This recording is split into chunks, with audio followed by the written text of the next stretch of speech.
Have you ever wished to go back in time to see the greatest moments in history? Welcome aboard the Magic University Bus, which is able to take you anywhere back in time to do just that. However, finding these monumental moments may not be an easy task. How about going back to meet Shakespeare or Napoleon? Oh, I know. What about the time that experimental genetics was being founded? Set a course for Columbia University, New York in 1910. We are off to witness Thomas Hunt Morgan discover the origins of sex inheritance. This does not look like 1910 or New York. The landscape resembles the Czech Republic. Also, is that Gregor Mendel? This must be 1865. The simple P-plant crosses conducted by Mendel originally facilitated critical thinking in the predictability of inherited characteristics. The Mendelian idea that chromosome pairs separate and then are transferred to either an egg or sperm cell as independent factors was not accepted by Morgan as a process by which heredity and chromosomes were associated. This inspired his own research on the matter. Ladies and gentlemen, all aboard for the next stop. We have arrived in 1902? Is this not the time period that Walter Sutton and Theodore Baveri began to confirm Mendel's theory? These two geneticists hypothesized that chromosomes were the basis of the transfer of heritable genetic material by segregation, independent assortment, and possibly linkage. This formed the Boveri-Sutton chromosome theory and filled a sizable gap in the understanding of heredity. The bus is moving again. Everyone, hop on. I can visualize Morgan. However, he's attempting to mount evidence against Boveri and Sutton's theory? Of course. Morgan believed that scientific evidence could not be obtained simply by passive observation, and combining parental traits could not form an offspring.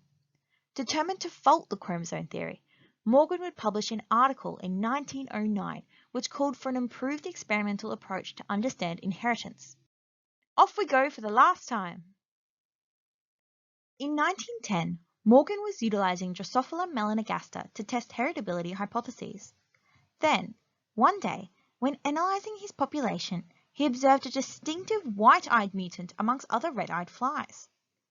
Interested in what was peering back at him, Morgan crossed a white-eyed male and purebred red-eyed female. The F1 generation all possessed red eyes. However, Morgan hypothesized that the white-eyed trait was still present in the F1 generation as a recessive trait. So a F1 red-eyed female and red-eyed male were crossed. This gave a 3-to-1 ratio of red-eyed to white-eyed flies. However, all F2 white-eyed offspring were males. Therefore, Morgan questioned, is the white-eyed mutation then lethal to females? A further test cross was performed between heterozygous red-eyed females and white-eyed males. This gave an equal ratio of white eyes to red eyes and males to females, as it was assumed that females can be heterozygous or homozygous for red eyes, whereas males can only be heterozygous, forming the basis of sex inheritance. Following 4 verifications to explain this hypothesis, many conclusions were made from such experiments. Wild males were confirmed as heterozygous for red eyes and homozygous for white eyes, and Morgan proposed this occurred by the dropping out or mutation of an R factor to W in a single egg. And when fertilized by a male sperm, W, gives a white-eyed mutant, WXW. This indicated a strong coupling of the R allele and X character, as the gene for eye color is exclusively located on the X chromosome. The significance of such discovery sent shockwaves through the scientific community, as irrefutable evidence now existed suggesting that sex chromosomes carry genes that have specific inheritance patterns.